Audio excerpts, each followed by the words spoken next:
യോശുവയുടെ മരണശേഷം ഇസ്രായേൽ മക്കൾ, ഞങ്ങളിൽ ആരാകുന്നു കനാന്യരോട് യുദ്ധം ചെയ്യുവാൻ ആദ്യം പുറപ്പെടേണ്ടതെന്ന് യഹോവയോട് ചോദിച്ചു.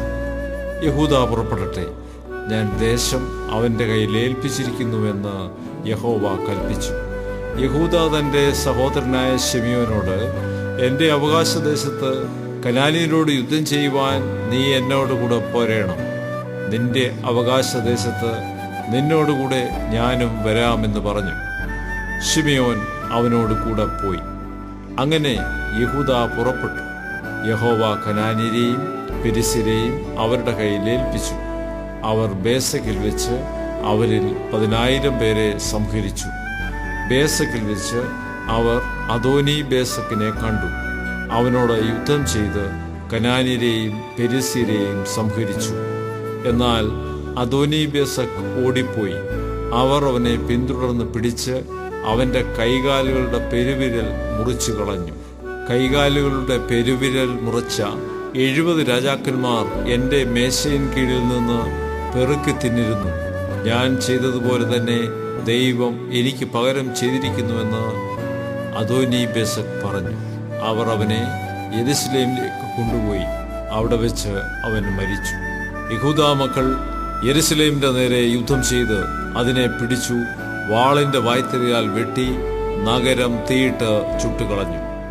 അതിന്റെ ശേഷം യഹൂദാ മക്കൾ മലനാട്ടിലും തെക്കേ ദേശത്തിലും താഴ്വരയിലും പാർത്തിരുന്ന കനാന്യരോട് യുദ്ധം ചെയ്യുവാൻ പോയി. യഹൂദ ഹെബ്രോനിൽ പാർത്തിരുന്ന കനാന്യരുടെ നേരെയും ചെന്നു. ഹെബ്രോന് പണ്ട് കിര്യത്ത് അർബ എന്നു പേർ. അവർ ശെശായ്, അഹിമാൻ, തൽമായി എന്നിവരെ സംഹരിച്ചു.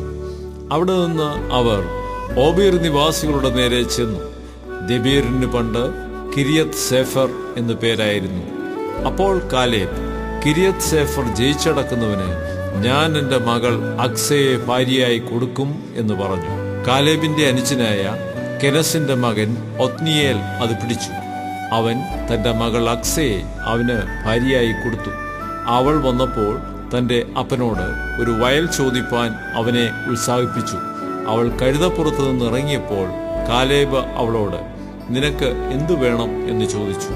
അവൾ അവനോട്, ഒരു അനുഗ്രഹം എനിക്ക് തരയണമേ. നീ എന്നെ തെക്കൻ നാട്ടിലേക്കല്ലോ കൊടുത്തത്, നീരുറവകളും എനിക്ക് തരയണമേ എന്ന് പറഞ്ഞു. കാലേബ് അവൾക്ക് മലയിലും താഴ്വരയിലും നീരുറവുകൾ കൊടുത്തു. മോശയുടെ അളിയനായ കേന്യന്റെ മക്കൾ യഹൂദാ മക്കളോടുകൂടെ ഈന്തപ്പട്ടണത്തിൽ നിന്ന് അരാദിന് തെക്കുള്ള യഹൂദാ മരുഭൂമിയിലേക്ക് പോയി. അവർ ചെന്ന് ജനത്തോടുകൂടെ പാർത്തു. പിന്നെ യഹൂദ തന്റെ സഹോദരനായ ശിമിയോനോടുകൂടെ പോയി. അവർ സെഫാത്തിൽ പാർത്തിരുന്ന കനാന്യരെ വെട്ടി അതിനെ നിർമൂലമാക്കി. ആ പട്ടണത്തിന് ഹോർമ എന്ന് പേരിട്ടു. യഹൂദ ഗസയും അതിന്റെ അതിർനാടും, അസ്കലോനും അതിന്റെ അതിർനാടും, എക്രോനും അതിന്റെ അതിർനാടും പിടിച്ചു. യഹോവ യഹൂദിയോടുകൂടെ ഉണ്ടായിരുന്നു. അവൻ മലനാട് കൈവശമാക്കി. എന്നാൽ താഴ്വരയിലെ നിവാസികൾക്ക് ഇരുമ്പുരഥങ്ങൾ ഉണ്ടായിരുന്നതുകൊണ്ട് അവരെ നീക്കിക്കളവാൻ കഴിഞ്ഞില്ല. മോശ കൽപ്പിച്ചതുപോലെ അവർ കാലേബിന് ഹെബ്രോൻ കൊടുത്തു. അവൻ അവിടെ നിന്ന് അനാക്കിന്റെ 3 പുത്രന്മാരെയും നീക്കിക്കളഞ്ഞു. ബെന്യാമിൻ മക്കൾ യെരുശലേമിൽ പാർത്തിരുന്ന യെബൂസ്യരെ നീക്കിക്കളഞ്ഞില്ല. യെബൂസ്യർ ഇന്നുവരെ ബെന്യാമിൻ മക്കളോട് കൂടെ യെരുശലേമിൽ പാർത്തുവരുന്നു. യോസേഫിന്റെ ഗൃഹം ബേഥേലിലേക്ക് കയറി ചെന്നു. യഹോവ അവരോട് കൂടെ ഉണ്ടായിരുന്നു. യോസേഫിന്റെ ഗൃഹം ബേഥേൽ ഒറ്റുനോക്കുവാൻ ആളയച്ചു. ആ പട്ടണത്തിന് മുമ്പ് ലൂസ് എന്ന പേരായിരുന്നു. പട്ടണത്തിൽ നിന്ന് ഇറങ്ങി വരുന്ന ഒരുത്തനെ ഒറ്റുകാർ കണ്ട് അവനോട്, പട്ടണത്തിൽ കടപ്പാൻ ഒരു വഴി കാണിച്ചു തരണം, എന്നാൽ ഞങ്ങൾ നിന്നോട് ദയ ചെയ്യും എന്ന് പറഞ്ഞു. അവൻ പട്ടണത്തിൽ കടപ്പാനുള്ള വഴി അവർക്ക് കാണിച്ചു കൊടുത്തു. അവർ പട്ടണത്തെ വാളിന്റെ വായ്ത്തലയാൽ വെട്ടിക്കളഞ്ഞു. ആ മനുഷ്യനെയും അവന്റെ സകല കുടുംബത്തെയും വിട്ടയച്ചു. അവൻ ഹിത്യരുടെ ദേശത്ത് നിന്ന് ഒരു പട്ടണം പണിത് അതിന് ലൂസ് എന്ന് പേരിട്ടു. അതിന് ഇന്നുവരെ ഇത് തന്നെ പേര്.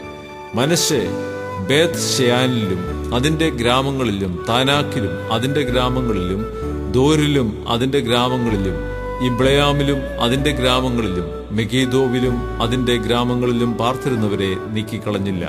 കനാന്യർക്ക് ആ ദേശത്ത് തന്നെ പാർപ്പാനുള്ള താല്പര്യം സാധിച്ചു. എന്നാൽ ഇസ്രായേലിന് ബലം കൂടിയപ്പോൾ അവർ കനാന്യരെ മുഴുവനും നീക്കിക്കളയാതെ അവരെ കൊണ്ട് ഊഴിയവേല ചെയ്യിച്ചു. എഫ്രയീം ഗേസറിൽ പാർത്തിരുന്ന കനാന്യരെ നീക്കിക്കളഞ്ഞില്ല. കനാനിയർ ഗേസറിൽ അവരുടെ ഇടയിൽ പാർത്തു. സെബുലൂൺ കിത്രോനിലും നഹലോലിലും പാർത്തിരുന്നവരെ നീക്കിക്കളഞ്ഞില്ല. കനാനിയർ ഊഴിയവേലക്കാരായി തീർന്ന് അവരുടെ ഇടയിൽ പാർത്തു. ആശേർ അക്കോവിലും സീദോനിലും അഹ്ലാബിലും അക്സീബിലും ഹെൽബയിലും അഫീക്കിലും രഹോബിലും പാർത്തിരുന്നവരെ നീക്കിക്കളഞ്ഞില്ല. അവരെ നീക്കിക്കളയാതെ ആശേര്യർ ദേശനിവാസികളായ കനാന്യരുടെ ഇടയിൽ പാർത്തു. നഫ്താലി ബേത്ത്ശേമേശിലും ബേത്ത് അനാത്തിലും പാർത്തിരുന്നവരെ നീക്കിക്കളയാതെ ദേശനിവാസികളായ കനാന്യരുടെ ഇടയിൽ പാർത്തു. എന്നാൽ ബേത്ത്ശേമിലെയും ബേത്ത് അനാത്തിലെയും നിവാസികൾ അവർക്ക് ഊഴിയവേലക്കാരായി തീർന്നു.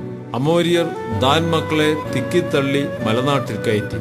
താഴ്വരയിലേക്ക് ഇറങ്ങുവാൻ അവരെ സമ്മതിച്ചതുമില്ല. അങ്ങനെ അമോര്യർക്ക് ഹർഹേസിലും അയ്യാലോനിലും ശാൽബീമിലും പാർപ്പാനുള്ള താല്പര്യം സാധിച്ചു. എന്നാൽ യോസേഫിന്റെ ഗ്രഹത്തിന് ബലം കൂടിയപ്പോൾ അവരെ ഊഴിയവേലക്കാരാക്കി തീർത്തു. അമോര്യരുടെ അതിർ അക്രബീം കയറ്റവും സേലയും മുതൽ പിന്നെയും മേലോട്ടുണ്ടായിരുന്നു.